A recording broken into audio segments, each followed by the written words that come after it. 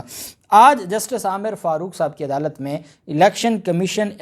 جو election ترمیمی ordinance ہے اس کے خلاف یہ معاملہ عدالت میں اس کے اوپر بحث ہوئی، اور اسلام آباد ہائی کورٹ کے جسٹس عامر فاروق صاحب نے اس میں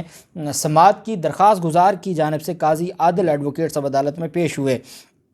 جسٹس عامر فاروق صاحب نے استفسار کیا کہ آرڈیننس کے حوالے سے سپریم کورٹ کا بھی کوئی فیصلہ آیا ہے، وہ قاضی فیاض عیسیٰ صاحب کا جو فیصلہ ہے، قاضی فیاض عیسیٰ صاحب کا جو فیصلہ ہے وہ ایک اہم، اگر ہم اس کو دیکھتے ہیں آرڈیننس کے حوالے سے، وہ پیکو آرڈیننس ہو یا الیکشن ترمیمی آرڈیننس ہو، اور جب ان معاملات پر پوری اپوزیشن اور پورا جو 17 کا ٹولہ ہے صحافیوں کا، انہوں نے اس معاملے کے اوپر بڑی آواز اٹھائی ہے۔ الیکشن ترمیمی آرڈیننس پر الیکشن کمیشن کو بھی تحفظات ہیں اور اپوزیشن کو بھی تحفظات ہیں، پیکو آرڈیننس پر بار کونسلز کو بھی تحفظات ہیں، اور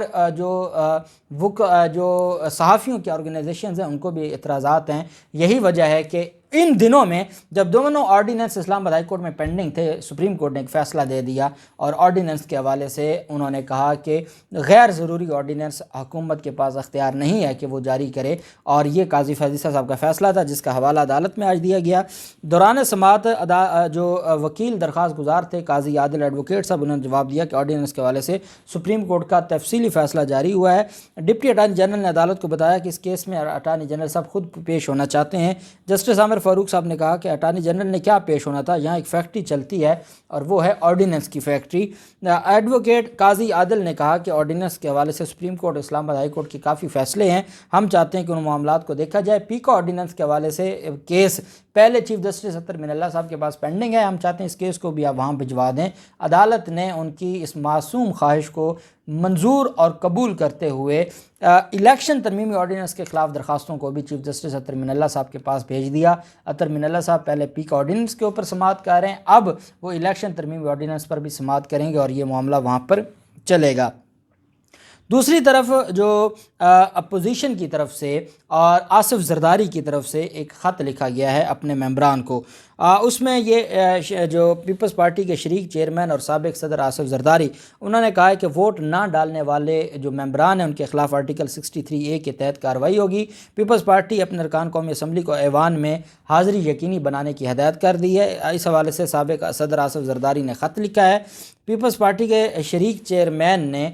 خط میں یہ کہا ہے کہ قومی اسمبلی میں وزیر اعظم کے خلاف تحریک عدم اعتماد جمع کروائی گئی ہے۔ انہوں نے لکھا کہ عدم اعتماد کے وقت اراکین اپنی حاضری یقینی بنائیں۔ جو رکن یا جو ممبر عدم اعتماد میں ووٹ نہیں دے گا، عدم اعتماد تحریک کے حق میں ووٹ نہیں دے گا، اس کے خلاف 63A کی کارروائی ہوگی۔ یہ کل تک وزیر اعظم عمران خان پر، ابھی تو اٹارنی جنرل صاحب کے ساتھ معاملات اور ملاقات جاری تھی، وزیر اعظم عمران خان نے کوئی لیٹر ابھی تک الیکشن کمیشن کو نہیں لکھا، لیکن پاکستان پیپلز پارٹی نون لیگ کے تو بندے پورے نہیں ہیں، یہ تو سب کو پتہ ہے۔ پاکستان پیپلز پارٹی اتنے خوف میں مبتلا ہے کہ انہوں نے اپنے کارکنان کو اور اپنے ممبران اسمبلی کو خط لکھ دیا ہے کہ جو نہیں آئے گا 63A کی خلاف ورزی ہوگی۔ کل تک یہ کہتے تھے کہ یہ غیر جمہوری ہے کسی کو ووٹ سے روکنا، اور آج یہ خود زبردستی ووٹ اور دھمکیاں دے رہے ہیں۔ اور مریم نواز کہتی تھی کہ عمران خان دھمکیوں پر آ گیا ہے، اور اب ان کا کیا ہے کہ یہ گھبرا گئے ہیں اور ان کو پتہ ہے کہ ان کو تاریخی شکست نظر آ رہی ہے۔ اسی شکست کی وجہ سے یہ اب لانگ مارچ کی طرف اور دھرنوں کی طرف آ گئے ہیں، اور دوسری طرف اب یہ خط لکھ کے ان کو 63A کی دھمکیاں بھی دے رہے ہیں، اور یہ خط باقاعدہ میڈیا پر جاری بھی ہوا ہے۔ پھر معاملہ آ جاتا ہے، آج مولانا فضل الرحمان نے ایک پریس کانفرنس کی ہے، اور مولانا فضل الرحمان نے یہ کہا ہے کہ ہماری آج وکلاء کی ملاقات ہوئی ہے، اور وکلاء کی جو میٹنگ تھی اس میں نون لیگ کے بھی وکلاء تھے، پیپلز پارٹی کے بھی سارے وکلاء تھے، اور جمعیت علماء اسلام فے کے بھی وکلاء تھے۔ ہم وزیر اعظم عمران خان کے خلاف جو 27 مارچ کو وزیر اعظم عمران خان نے ڈی چوک پر 10 لاکھ لوگوں کو اکٹھا کرنے کا دعویٰ کیا ہے اور اعلان کیا ہے، ہم وزیر اعظم عمران خان کے خلاف ڈی چوک میں جو ایک بڑا جلسہ کرنے جا رہے ہیں عمران خان، عدم اعتماد سے پہلے ہم اس معاملے پر اسلام آباد ہائی کورٹ جا رہے ہیں، اور ہم سمجھتے ہیں کہ یہ غیر آئینی ہے اور یہ غیر قانونی ہے۔ اچھا آپ ان کا اندازہ لگائیں کہ یہ احتجاج جو ایک آئینی حق ہے، فنڈامنٹل رائٹ ہے، یا جلسہ یا گیدرنگ کرنا یہ فنڈامنٹل رائٹ ہے، اور اس کے خلاف جاتے ہیں کہ ہم اسلام آباد ہائی کورٹ میں جائیں گے. کہتے ہیں نون لیگ پی پی اور جے یو ایف کے وکلاء کی میٹنگ ہوئی ہے، اور اگلی بات جو بڑی دلچسپ ہے، اگلی بات وہ کرتے ہیں کہ کل ہم درخواست دائر کریں گے اور کل ہی سماعت ہوگی. شکر ہے یہ نہیں کہا کہ ہم درخواست بعد میں کریں گے اور سماعت پہلے ہو جائے گی، کیونکہ ان کے پاس تو بڑے اختیارات ہیں. آپ کو یاد ہے سپریم کورٹ نے کہا تھا لاہور ہائی کورٹ کے شہباز شریف کے فیصلے کے بارے میں کہ پورے سال میں اور جمعہ والے دن کتنے اس ٹائم دن کے 12-1 بجے فیصلے ہوئے ہیں، یا یہ اسپیشل کیس تھا جس میں جمعہ کے دن 4 بجے تک عدالت لگی رہی، تو ان کے لیے تو کچھ بھی ہو سکتا ہے. کہتے ہیں کل ہی درخواست ہائی کورٹ میں کل ہی درخواست دیں گے اور کل ہی سماعت ہوگی. عام روٹین میں کیا ہوتا ہے کہ آج آپ نے درخواست دائر کی اور اس کے اوپر کل سماعت ہوگی، لیکن کیونکہ ان کا اپنا ایک نظام ہے اپنا، اور یہ جائے گی اطہر من اللہ صاحب کے پاس. اور پھر مزے کی بات یہ ہے کہ وزیر اعظم عمران خان 27 مارچ کا اعلان کرتے ہیں اور 23-24 مارچ کا یہ خود لانگ مارچ کا اعلان کرتے ہیں کہ آپ کا لانگ مارچ جو 23-24 مارچ کو ہوگا وہ ہے حلال، اور جو وزیر اعظم عمران خان کا اور پی ٹی آئی کا ہوگا وہ ہے حرام، اور یہ ڈکلیئر کروانے جائیں گے اسلام آباد ہائی کورٹ سے. یہ ان کے میں سمجھتا ہوں کہ یہ اتنے شکست کے خوف کی وجہ سے